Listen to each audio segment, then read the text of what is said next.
Hello, welcome to the Comic Quest Prologue. I'm your host, Joey the Jag, and today I want to talk about something I will be doing in the foreseeable future. And on my goal on making my very first one shot comic, I'm going to be using the How to Draw Comics the Marvel Way. This is a book by Stan Lee and John Buscema. Stan Lee is the co-writer and John Buscema is the illustrator as they attempt to teach you how to draw the Marvel comic way. Now, the reason why I picked this book up at a Five Below, which is basically a $5 store where they sell books and electronics and clothes and all types of things. And I happened to come across this book, and I went on YouTube and Amazon and Barnes and Nobles, which are all bookstores and stuff like that, which they pretty much say that this is like the best way to learn how to draw comics. For those of you that don't know, I am not a professional artist. I didn't go to school. I don't have an art teacher. I have a hard time looking online at tutorials and understanding how to draw.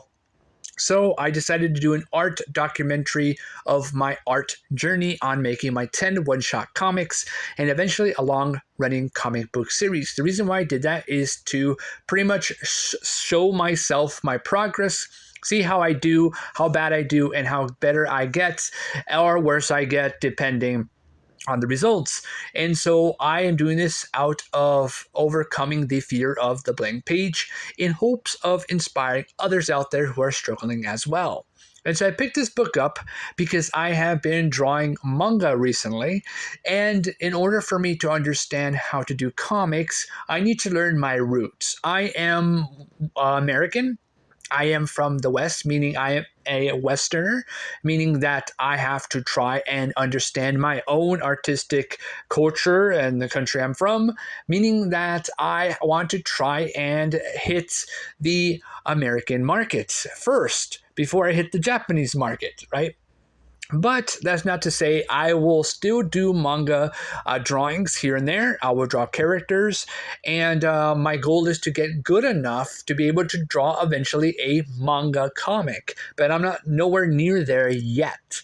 So I want to pivot away from manga and try and do American comics. And I'm going to be using the How to Draw Comics the Marvel Way because it is the Western way of making comics. And since I'm from the West, like I said, it is only responsible of me to try and draw American comics. And so I'm going in that route.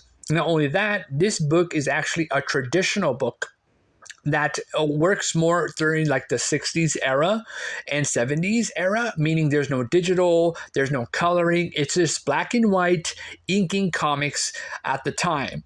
And although there is coloring in the Marvel comics back in the day, I am not trying to go into really coloring really until later on in my comic book journey. My goal is to just make a one-shot comic. I just want to try and do it the Marvel way, and in the process, hopefully try and gain that advantage. So what does the How to Draw Comics the Marvel Way do, and how am I going to use it? Well, it's chopped down into 12 parts. I'm going to use every single part in order to make my very own one-shot comic. How I'm going to do this? Every video is going to be a part of the process of making a Marvel comic. And I'm going to use that part in order to pretty much make my comic. And like I said, there's 12 parts. Each part is different. There is from what tools to get to forms, perspective, figure, gesture drawings, even how to do comic covers, how to draw heads, how to draw female characters because they're very different than male characters, how to draw villains, like villain heads, how to do compositions, which is putting all the drawings together to make a picture of a panel. and basically how to ink, and everything's rolled up in this book. So it really does give a sense of principle idea of how to draw in a way that is for beginners, really, and it's the easiest way. And I just want to try and make my very first comic, and that is my goal. And I'm using the Marvel way as a way to do my very own one-shot comic in that style. This is going to help motivate me into actually doing my comic and learning how to draw versus just drawing a manga and getting frustrated and thinking, oh no, I'm never going to get good by not being able to draw manga characters properly. Instead, I'm going to draw eventually manga characters down the road, but I feel I'll be more confident in drawing comics because then I can learn other terms and other art forms and other things in results to learning how to do art. So I appreciate all of you for being on this journey. It's going to be awesome. I can't wait to move up and do every single part of this Marvel way. I do love Marvel comics. I have a passion for the comics and watching the movies and playing the video games and all that stuff. So yeah, please like the video, subscribe, and share the video with others, and I'll see you all later.